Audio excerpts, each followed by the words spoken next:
Welcome to another episode of Autism Dad, Life with Autism, from a parent's perspective.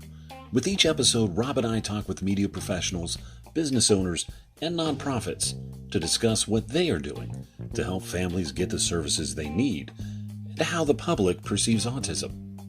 We also talk with other autism parents and autistic individuals about their life and autism.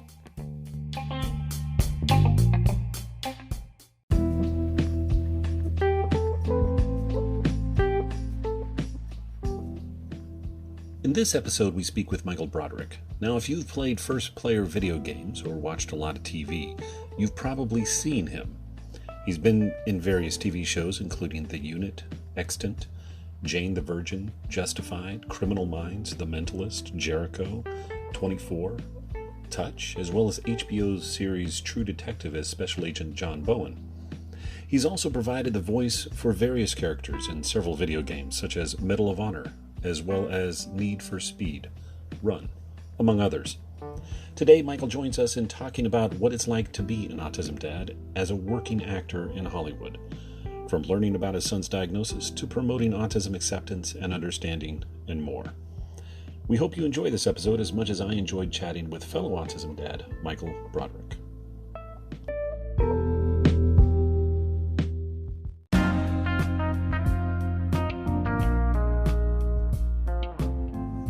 Okay, so one of the things that we're always asked, or at least I'm always asked, is if you've ever thought about starting your own podcast, what should I do? Well, we got on Anchor because when we were trying to figure out how to distribute content or how to be able to record easily, Anchor's worked best for us. Anchor is a one-stop shop for recording, hosting, and distributing your podcast. Best of all, it's 100% free and ridiculously easy to use. And now Anchor can match you with great sponsors you want to advertise on your podcast. That means you can get paid to podcast right away. In fact, that's what I'm doing right now by reading this ad. So, if you've always wanted to start a podcast, make money doing it, go to anchor.fm/start to join me and the diverse community of podcasters already using Anchor.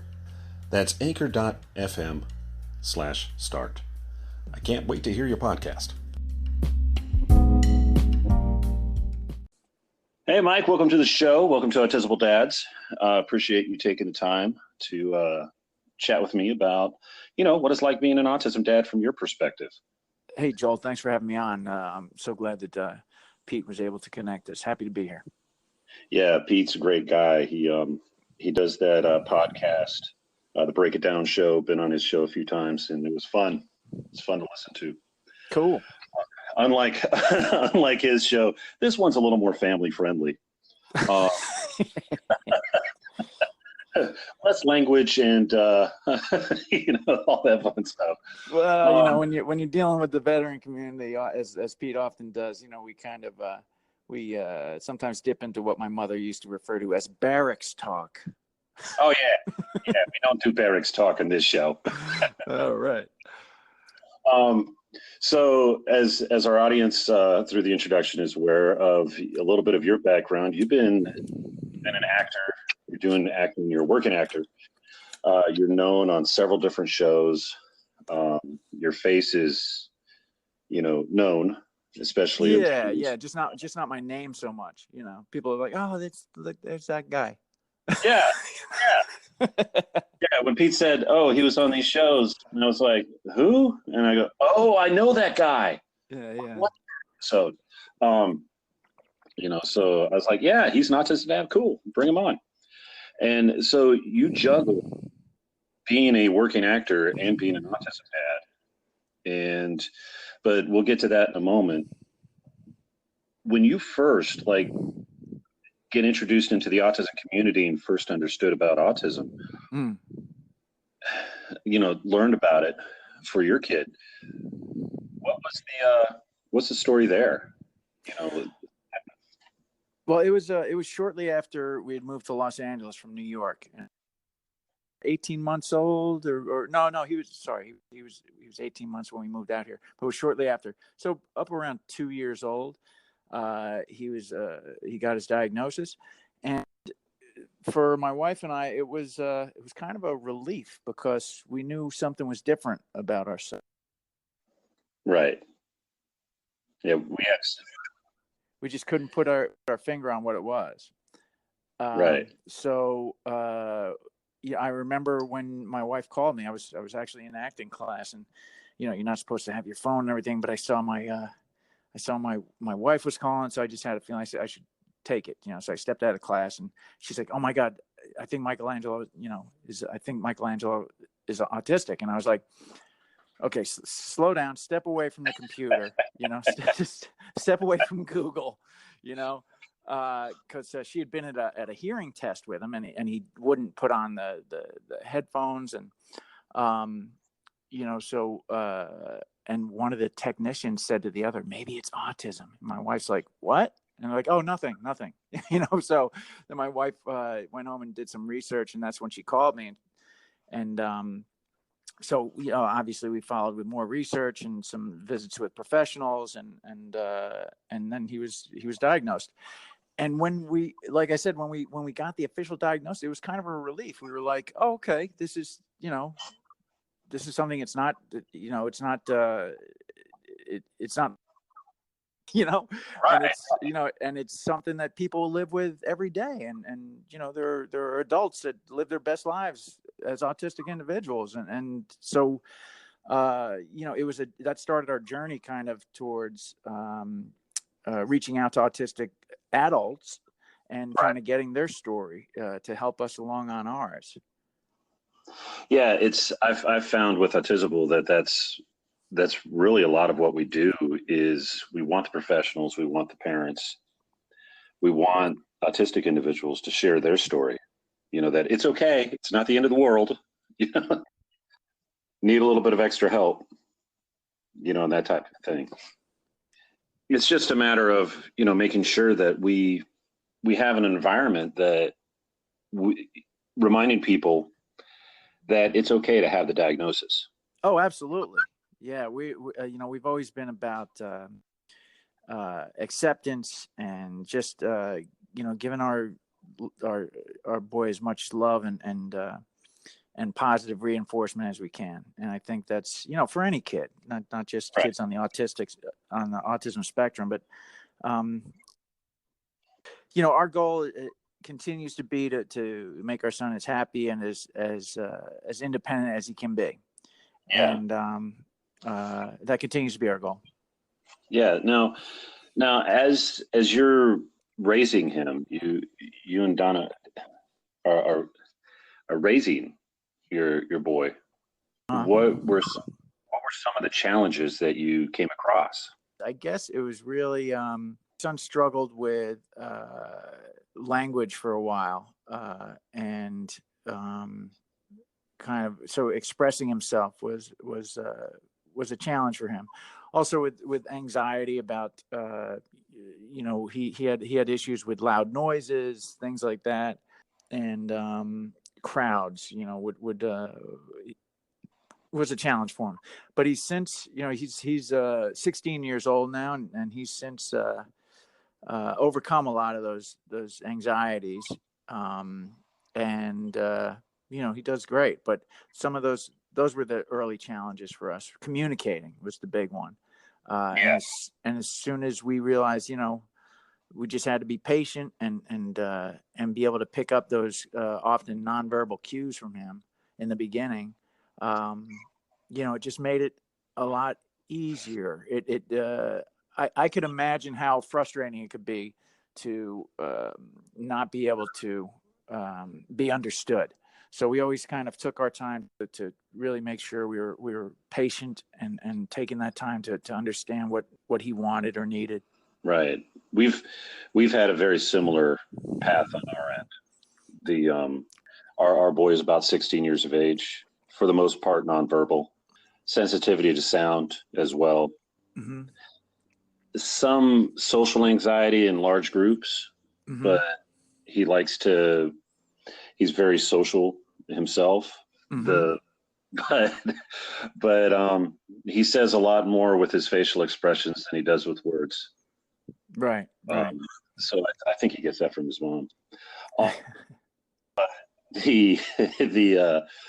the but I completely understand. I know that as a dad, sometimes it's tough because you have those moments where you're you're wanting to do those normal things with your kid like other dads do, but you really can't because that's you have to overcome some of the other challenges. Did you have those feelings and emotions as well? Uh, I can't say that I did. I pretty much early on, I kind of, now he's our only child. And so, obviously I grew up doing all kinds of things like, playing sports, things like that. But I was happy to follow his lead, and my wife and I have always, I think the reason we're still, just happily married after 19 years of marriage is just, we're both we're wired the same way. We're like, okay, whatever the new wrinkle is, it's like, okay, this is life now. And how do we go about it? We're not much for regrets or recriminations. It's like, we just move forward. Okay, this is how things work for us now. This is how we succeed with this as our new life. So, no, to answer your question, in a short way, no, I never really felt I needed to keep up with the Joneses, so to speak. Yeah, I think the reason I ask that is because many times I've over the past decade that Autism's been around, I've been asked by both moms and dads, what do I do now? I Yeah, can't go do this. I can't go do that. And I think you said two words that has become a mantra in our home is move forward. yeah, absolutely. And but there's also times where you have some autism moms or some autism dads, they just can't handle it, and they refuse the diagnosis out of fear. Sure, sure. And look, and I don't mean to minimize anyone's concerns Yeah, or feelings, like that. yeah, It's an absolutely valid emotion to feel yeah, left out, or feel, I don't know, if some people feel disappointment that, they're, if they were like really into baseball or football or whatever, and they wanted their kid to play football, or look, I get it, and it's yeah. valid. I don't want to invalidate that. I'm just saying it was never an issue for me. Yeah, I mean, well, that's good. I mean, it was a little bit of an issue for me at times. It would sneak up every once in a while. Yeah, When you get an email of a video of a relative that is of a young relative that is pitching a no hitter in Little League, sure. and you're like, and then you have to think on the days that your kid tackled their kid like football and Yeah. stood up like Terry Tate and go, ha ha, Right. um, those are those moments that is just like they counterbalance. They balance each other out. So you're juggling as at a particular career that doesn't lend itself to normal working hours, Right. and you're having to juggle that along with being a dad. Money aside, because in the autism community you have a lot of routine situations. Money aside, the issue of being able to balance that type of stuff. How do you balance the work life scenario? Well, we've been fortunate. I came out to Los Angeles, and then my son was diagnosed. It was tricky because I had already started my voiceover career, but I was just getting involved in trying to get involved in film and television. And when my son started school, a couple of years after we landed in Los Angeles, and so half the day he'd be in school, and I'd be doing my thing. But it was often, and my wife, went back to work full time when she went to school. So it was tricky, because any audition that somebody wanted to give me after 2:30, I couldn't make it.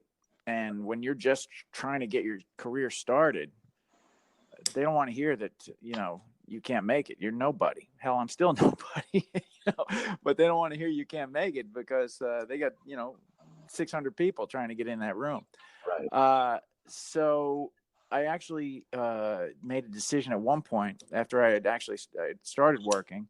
I had a few shows under my belt, but it was getting to be too much, and so I decided to just do voiceover.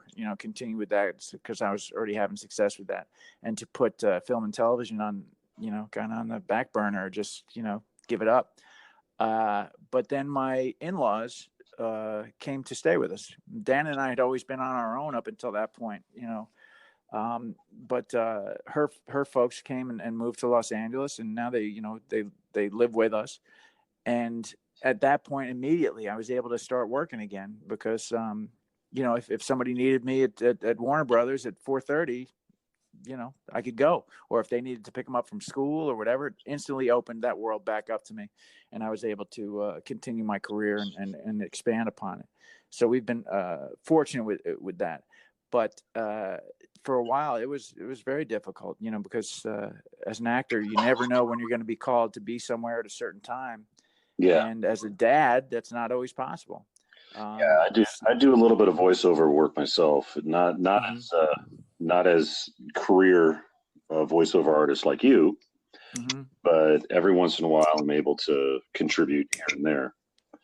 And yeah, it's tricky. It is. I've dealt with doing voiceover for companies that I've worked for their marketing efforts, and it is tricky even when you're working for the company. So, because you still have your job duties that are assigned, you still have to take care of those things, you still have to juggle the home life balance, and then you get that phone call at 3:00 to go to the studio, and then you go to the studio, and you're done, and you're done doing the intros, outros, or whatever it is that you got to do, and then turn right back around, and you're supposed to leave at 4, but you're not out of there until 4:30, so you're running late. Right. I mean, that was part of my issue when before I took that break from acting, from film and television, was I'd be out at Paramount or wherever, waiting to go into a room to read, for a role, and I'm just looking at my watch like, oh my God, if I get out of here right now, and there's no traffic, you know what I mean? And so by the time I got in the room to audition, I'm not even thinking about the work. I'm thinking about getting the hell out of there. Yeah. And so I said, okay, now, and the reason I decided to step away from acting at that point was because I said to myself, now you're not just not getting this job, you're not getting any other job from these people, because you're showing them that it's not you're not focused. You're a bad actor at this point. With the help from family, I was able to get back in and focus when I needed to and be able to do good work. Yeah, it's always good to have that family support and that support net for caregiving. It's huge. Absolutely. Yeah. And, I was just, sorry. I was just going to say that one of the issues that we had with my son was trust with other people. So it's not like you could just call a babysitter or, somebody that he doesn't really know. And that's why it was, it was unrealistic for me to reach out to other people. And so then when my in-law, just such a lifesaver. Yeah. Then when you hear of stories of caregivers doing horrible things. Well, sure. Gosh, that's a whole other conversation. That's just awful. It's like, do I really want to go down this road? Sure. And finding good quality caregivers in and of itself, regardless if someone's autistic or not, is like finding a needle in the haystack. Yeah, absolutely. I've talked to friends and other folks in the autism community that they would go through 10, 15, 20 different caregivers before they find one that really works well with their kid. Yeah, and that's the key. It's all down to what your child, who your child responds to. And that's just another layer of choosing you have to go through. Yeah. Now, you and your wife for a while there had something going on with a rethinking autism. Yeah, we used to put out some videos and stuff that just kind of we were trying to change the conversation about autism, because at the time it was really based on causation and cure. Right. And we're not, that was never our philosophy. Our philosophy has always been more about acceptance and, promoting the autistic individual. So we made a couple of videos, and as they went on, we included, we tried to get input from autistic adults. And one we had, we just got some of our friends to like help us make them. They're all like volunteer based. We didn't have any budget for these things, but for not having a budget, you guys did pretty good with those videos. Yeah, well, you know what? That's a direct result of having talented friends who are generous enough to donate their time and energy and creativity. But so I remember one of our first ones, we had autistic people do voiceovers and saying what they wanted to say, and we put that mixed in with some of the other some of my actor friends or people like that would do the video. And then we had a woman, Tammy, who is an autistic adult, and she's an actor, and she played the main role in one of our other videos. And then I think the last video we did was animated completely by an autistic woman who was a teenager at the time. I think she's an adult now.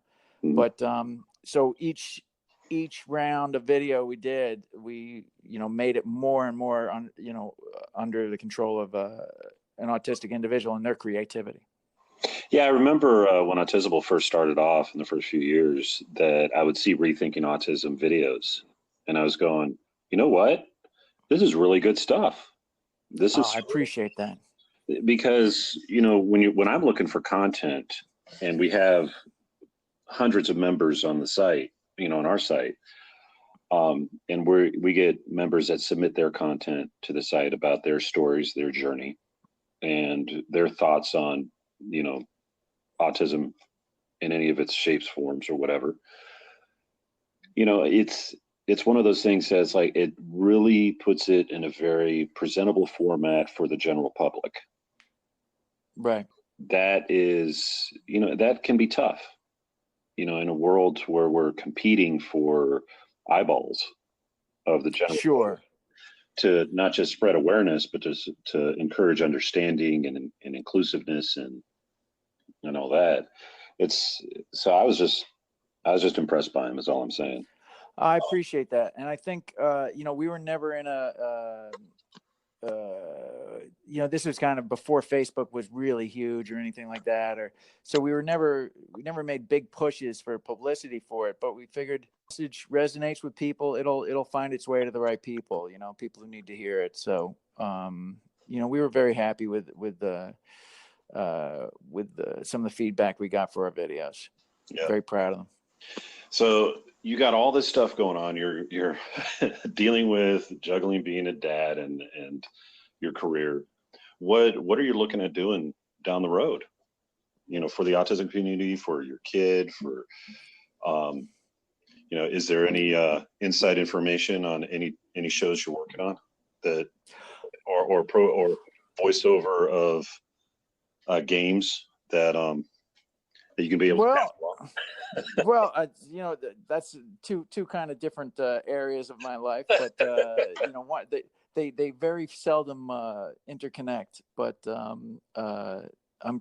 was just cast in a film for Lionsgate called Badlander, which is just starting production now, and I think I'm going to shoot my stuff in August. And so, but films take a while, so look for it in a year or two. And of course, I'm always auditioning and looking to get on that next TV show. But as far as, just being a dad, man, my son goes into senior year this year. And after he graduates, I think he just wants to travel. So if we can facilitate that, we're going to try and do that. We went to Australia and New Zealand last year. And we went to London this year. He had just a great time. And this is someone who wouldn't get on a plane a couple of years ago. Oh, wow. And we were able to. But the thing is, Joel, you put a big enough carrot on the end of that stick, and you can get anybody to do anything. So he really, ever since he's a kid and saw Finding Nemo with the Sydney Opera House and all that stuff, he wanted to go to Australia. And he's really into sharks and stuff. So we started out with a short trip to Las Vegas from Los Angeles. Just a quick plane ride. Then he wanted to go to Hawaii, so we flew to Hawaii. And then that was a few years ago. And then, last year we took the big dive into that long flight to Australia, and he did great. Now, no problems. It's just, baby steps with some of these things that are outside his comfort zone. But that's some good takeaways for those of us trying to address travel issues. Yeah. Take a short plane flight. Exactly. Go see a relative that you might drive otherwise, and then jump on a plane instead. I know it's not everybody can just afford to go flying everywhere they want to go, but so I do count myself fortunate in that regard. We're able to travel a little bit, and it really has, all these little wins just add up to just great confidence boosts for stepping further outside his comfort zone in other areas. So, we just try to piggyback these things on top of each other and reinforce, when he's done that, when he stepped outside his comfort zone, we just say, continuing to praise him about what a great job he's done. And he continues to surprise me every day. Oh yeah, I love it. I love it when you have those little surprises, and you're like, "Wait a minute, he knows that? He can do that?" Yeah. And I think it took a while for me to be open to being surprised. Interesting. Yeah. Because I think a lot of times, there's an expectancy of, well, this is how they should be. So right. As a dad, you're kind of like, well, this is kind of like how they should be.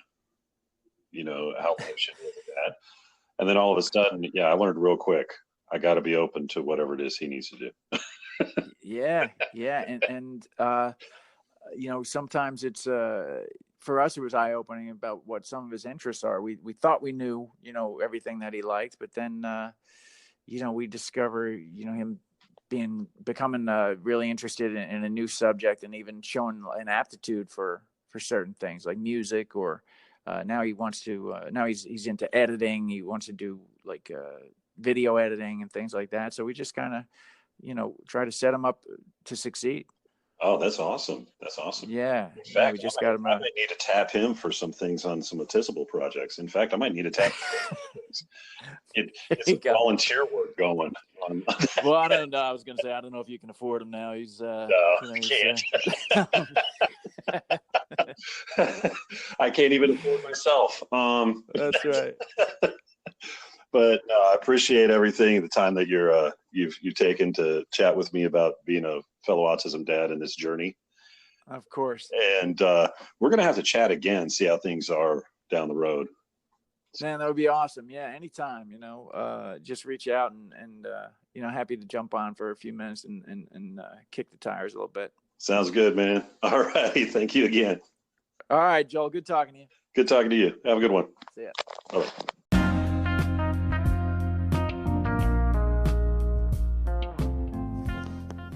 This week's podcast was made possible due to our Patreon supporters.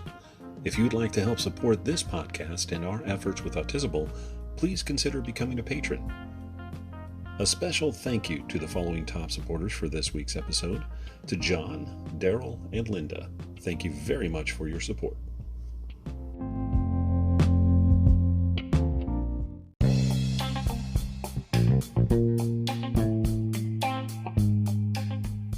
I appreciate our guest for answering several questions, and it's always a joy to talk with other people who have such an interest in the subject of autism.